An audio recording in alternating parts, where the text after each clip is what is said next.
திருச்சிற்றம்பலம். ஸ்ரீ ஏழாவதி உடனுறை எட்டீஸ்வரர் திருக்கோவிலில் ராஜகோபுரம் பணி நடைபெற்று கொண்டிருக்கிறது. இத்திருப்பணியில் கலந்து கொண்டு இறைவன் திருவருளை பெறுமாறு பணியுடன் கேட்டுக்கொள்கிறோம். வெகு விரைவில் சித்திரை மாதத்தில் கும்பாபிஷேகம் நடைபெற இறைவன் திருவருளை கூட்டியுள்ளார். திருச்சிற்றம்பலம். இன்றைய திருமுறை.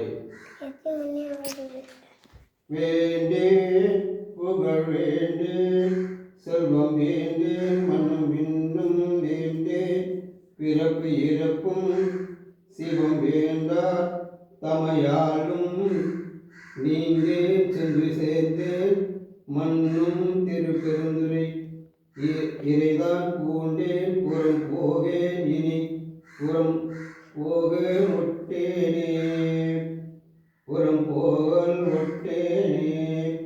ஈசனே, நான் புகழும் பெருமையும் பிறப்பனையும் மண்ணுலக வாழ்க்கையும் நாடாதவன். எனக்கு உலகம் பக்தியில் நாட்டமில்லை. சிவன் விரும்பாதவரை சேரமாட்டேன். அவனது திருவடியும் தலைமீது சுமப்பேன், விலக மாட்டேன். ஈசனே, இனி என்னால் நடப்பது ஒன்றுமில்லை. இத்திருப்பணியும் சிவபூஜையும் நடப்பதெல்லாம் உன் செயலே. திருச்சிற்றம்பலம்.